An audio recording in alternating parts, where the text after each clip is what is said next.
And now we have a moment in which we have to look for all our forces in order to avoid the destruction and the tragic circumstances that are being supported by the people in Gaza and Lebanon, by the hostages still not being released, with the apocalyptical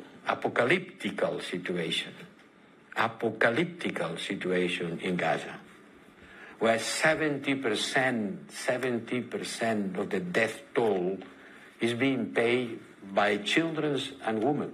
70% of the casualties are children or women. In Lebanon, 100,000 houses destroyed. In Gaza, 2 million people from one side to the other of the strip. The most frequent age of the casualties in Gaza is 5 years old. The most frequent age of the casualties in Gaza is 5 years old. This is a war against the children. This is something that you cannot explain the suffering of the people, starting with the remaining hostages and following by the tens of thousands of people suffering the worst possible. Je souhaite aussi sincèrement vous présenter nos excuses parce que la France a failli.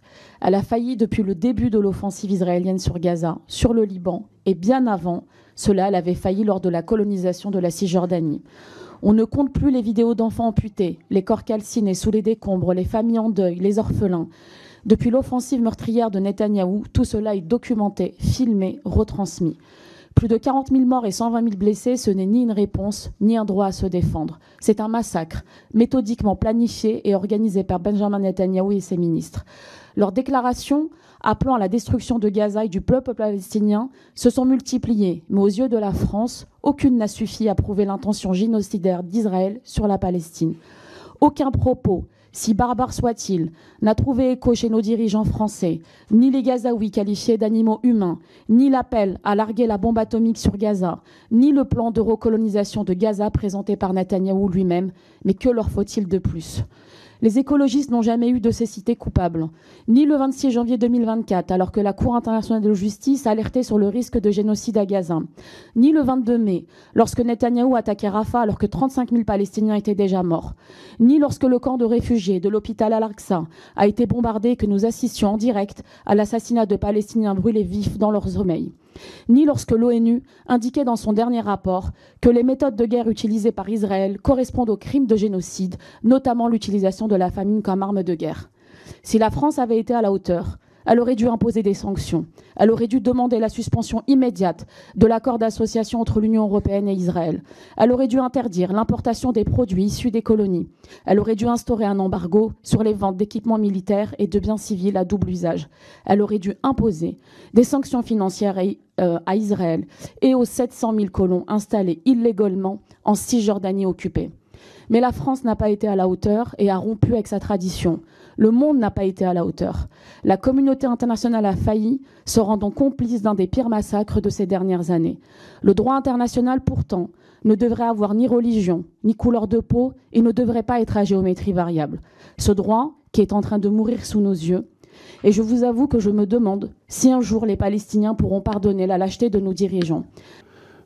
Je vis une difficulté, c'est que aujourd'hui, il est difficile de nommer les choses. Et vous le savez, puisque vous avez suivi le moment où j'avais fait la résolution contre l'apartheid en Israël. Difficile de nommer les choses sans être accusé d'antisémitisme. Et d'ailleurs, ça ne marche que dans un sens, parce qu'on n'est jamais accusé d'anti-musulman ou quoi que ce soit, alors que ça pourrait. Mais ça n'existe pas.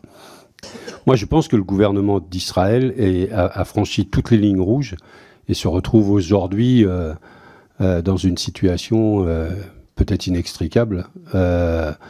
Crimes de guerre, crimes contre l'humanité, crimes de génocide, politique terroriste, politique de terrorisme d'État.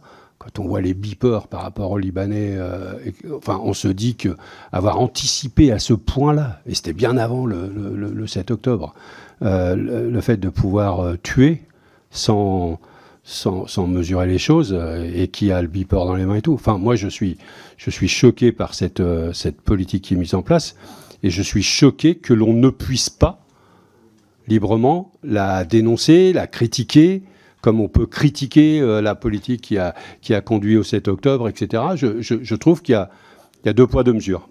Qui peut arrêter Benyamin Netanyahou? Discours typiquement antisémite, voilà. Nous sommes des juifs français, mais nous sommes des sionistes. Vous êtes juif? Hello, Joe.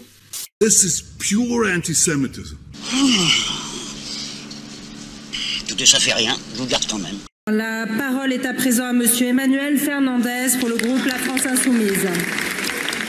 Merci. Selon un rapport de l'ONU présenté hier à New York, les méthodes employées par Israël à Gaza correspondent aux caractéristiques d'un génocide. Oui, monsieur le ministre des Affaires étrangères, je sais bien que vous persistez à nier cette atroce réalité, parlant même la semaine dernière de faute morale en réponse à mon collègue David Guiraud, qui utilisait pourtant ce terme à bon escient.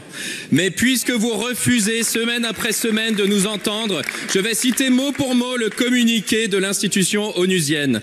Par son siège de Gaza, l'obstruction de l'aide humanitaire, le meurtre de civils et de travailleurs humanitaires, malgré les appels répétés de l'ONU, les ordonnances contraignantes de la Cour internationale de justice et les résolutions du Conseil de sécurité, Israël cause intentionnellement la mort, la famine et des blessures graves en utilisant la privation de nourriture comme une arme. Oui, à Gaza, Israël commet un génocide. Honte et déshonneur à tous ceux qui, dans cet hémicycle et au-delà, s'en rendent complices en pensant pouvoir étouffer cette vérité. Honte et déshonneur à ceux qui laissent le gouvernement israélien piétiner le droit international, les droits humains et les institutions qui les défendent. 70% of the death toll is being paid by children and women. 70% of the casualties are children or women. In Lebanon, 100,000 houses destroyed. In Gaza, 2 million people from one side to the other of the strip. Heureusement, vous n'êtes plus qu'un petit club étriqué, auto-convaincu de votre propre désinformation. En témoigne la piteuse tribune officielle face à un stade de France presque vide pour le match de la honte jeudi dernier. Oui, si la Russie est légitimement exclue des compétitions sportives internationales, alors Israël doit l'être aussi. The most frequent age of the casualties in Gaza is 5 years old. The most frequent age of the casualties in Gaza is 5 years old. This is a war against the children. This is something that you cannot explain the suffering of the people. Polémique aux Pays-Bas après l'utilisation par la maire de la ville du terme pogrom pour décrire les émeutes qui ont suivi le match de Ligue Europa le 7 novembre dernier. S'adressant dimanche aux médias publics néerlandais, Femke Halsema s'est dite consternée par le fait que le mot ait été manipulé par la suite par l'extrême droite pour servir des objectifs politiques. La maire a admis que si c'était à refaire, elle n'utiliserait plus le mot pogrom. Ik wil wel zeggen dat ik in de dagen daarna heb gezien hoe het woord pogrom heel politiek werd en eigenlijk tot propaganda werd. De Israëlische regering die spreekt over een Palestijnse pogrom in de Amsterdamse straten. In politiek Den Haag wordt het woord pogrom vooral gebruikt om Marokkaanse Amsterdammers, moslims, te discrimineren. Zo heb ik het niet bedoeld. Cette affaire a même ébranlé le gouvernement néerlandais. La ministre des Finances du pays, Nora Charbard, d'origine marocaine, avait annoncé sa démission vendredi à la suite de propos racistes tenus par un de ses collègues en Conseil des ministres. Quelques jours après les faits, Geert Wilders avait justement accusé des Marocains d'avoir attaqué les supporters israéliens, affirmant, je cite, que nous avons vu des musulmans chasser des juifs. Il a déclaré que les personnes reconnues coupables d'implication dans les émeutes devraient être expulsées si elles ont la double nationalité.